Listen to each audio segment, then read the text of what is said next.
यदि आपको ये बातें पसंद आईं तो आप इन्हें अवश्य ही आगे बढ़ाएं।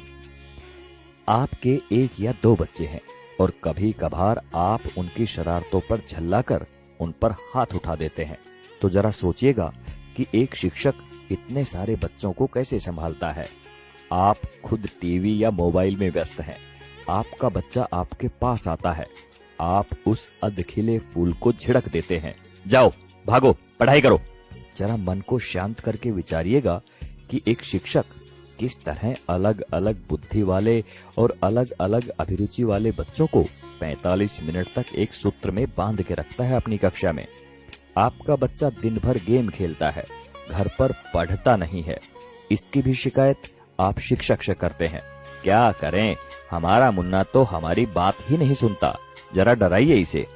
अरे भाई, बच्चे को डराना है तो उसे किसी बाघ के सामने ले जाओ।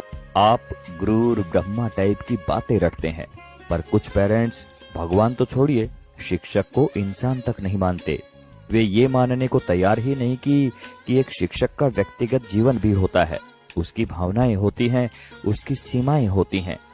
अन्य विभागों के कर्मचारियों की तरह शिक्षक सिर्फ एक वेतनभोगी ही नहीं होता, इसमें सिर्फ सेवा का आदान प्रदान ही नहीं होता, बल्कि छात्र शिक्षक के बीच तमाम मानवीय मूल्यों का भी आदान प्रदान होता है। आप अपने छोटे मोटे काम कराने के लिए सरकारी कर्मचारियों के आगे हाथ जोड़ते हैं, पैर पकड़ते हैं, लेकिन शिक्षक जो कि आपकी संतान को शिक्षा दे रहा है, उसकी एक गलती आपसे बर्दाश्त नहीं होती। आपका बच्चा, वो बच्चा जिसके लिए आपने मंदिरों और अस्पतालों के जाने कितने चक्कर काटे होंगे, अगर एक ही चीज 3 या 4 बार पूछ ले तो आपके शरीर का तापमान बढ़ जाता है। अब जरा सोचिए कि एक शिक्षक किस धैर्य के साथ बताता है कि 3 जमा 1 और 1 जमा 3 दोनों बराबर होते हैं, भले ही ये एक दूसरे के विपरीत नजर आते हैं।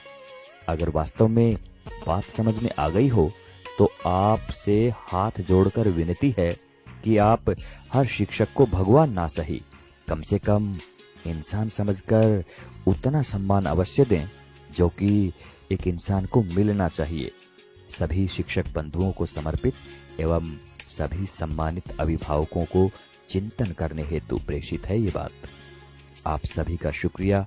नमस्कार। जय हिंद।